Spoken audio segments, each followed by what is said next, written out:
Hello दोस्तों, ये कहानी है उत्तर प्रदेश के आजमगढ़ जिले के उदयपुर नाम के गांव की। इस गांव के निवासियों में एक अनजाना खौफ समाया हुआ है। गांव की हर गली, हर नुक्कड़ पर और हर खेत खलिहान में एक नागिन मौत बनकर घूम रही होती है। 65 से भी ज्यादा लोगों को ये नागिन डंस चुकी है। इन घटनाओं को कई बार स्थानीय अखबारों के प्रथम पृष्ठ पर देखा जा सकता है। यही सवाल सबको सता रहा है कि क्यों कोई नागिन उधमपुर गांव के निवासियों से बदला ले रही है। 65 लोगों को काटने के बाद भी इस नागिन का बदला आज भी जारी है। यहाँ के स्थानीय लोग ऐसी कहानियां सुनाते हैं जिस पर यकीन करना बड़ा मुश्किल है। खौफजदा गांव वालों का मानना है मौत के इस सिलसिले की डोर जावेद नाम के शख्स की जिंदगी से बंधी हुई है। जावेद एक फक्का, अलमस्त और मनमौजी सा लड़का था। उसको एक लड़की से मोहब्बत हो गई थी। गांव से दूर वीराने में हमेशा वो उस लड़की से मिलने जाया करता था। पूरे गांव में जावेद के किसी लड़की के प्यार में पड़ने की खबर फैल चुकी थी, लेकिन किसी ने भी उस लड़की को नहीं देखा था। अपनी ही धुन में रहने वाला जावेद सबके लिए चर्चा का विषय बन गया था। उस लड़की के लिए जावेद की दीवानगी की बातें हर जुबान पर थी। एक दिन गांव के बच्चों ने जावेद को अकेले में बात करते देखा।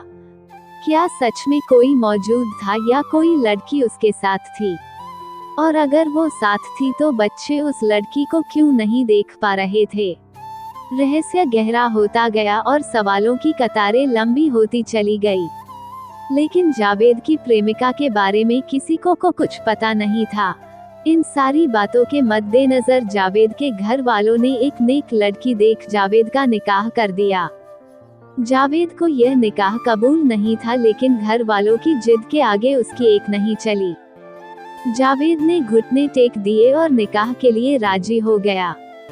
लेकिन इस खबर को वो अपनी मोहब्बत से कैसे छुपा सकता था? शादी की खबर सुनाने वो उस लड़की के पास पहुंच गया। और तब हुई एक ऐसी घटना जिसे देखकर जावेद की रूह कांप उठी। क्योंकि लड़की समझकर जिसे वो अब तक प्यार कर रहा था वो थी एक इच्छाधारी नागिन। कहते हैं रूप बदल जाए लेकिन फितरत कभी नहीं बदलती, और वो लड़की भी जावेद की शादी की बात सुनकर नागिन बनकर जावेद को डंस लिया। फिर शुरू हुआ नागिन के बदले का सिलसिला और एक के बाद एक 65 लोग नागिन के विष का शिकार हुए। नागिन के खौफ से लोगों ने घर से बाहर कदम रखना बंद कर दिया। भय में डूबे गांव वालों के लिए नागिन का साथ देने एक नाग भी आ गया। गांव वालों का कहना है कि वो नाग जावेद ही था, क्योंकि अक्सर नाग और नागिन को जावेद के घर के पास देखा गया था। गांव के एक तांत्रिक दत्ताराम सेठ का कहना है कि ये दोनों नाग जावेद के घर को अपना बनाना चाहते हैं, तो इस तांत्रिक ने तंत्रों से इन नागों को जावेद के घर से दूर कर दिया और तभी से वो लोगों को डंस रहे हैं। इस घटना के बाद यही तांत्रिक सर्पदंश से पीड़ित लोगों का इलाज कर रहा है। ये तांत्रिक कड़कड़ाती ठंड में पीड़ित को ठंडे पानी से नहलाकर उनका इलाज करता है, क्योंकि उसका मानना है कि अधिक मात्रा में ठंडे पानी से सांप का जहर कम हो जाता है। इसी के चलते सांप के डर से 65 लोगों में सिर्फ एक की जान गई है। इतने जहरीले सांप के काटने के बावजूद ये ठीक हो गए हैं। क्या वाकई एक नागिन ने इतने लोगों को काटा है, या अलग अलग सांपों के शिकार हुए लोगों ने इस कहानी को जन्म दिया है?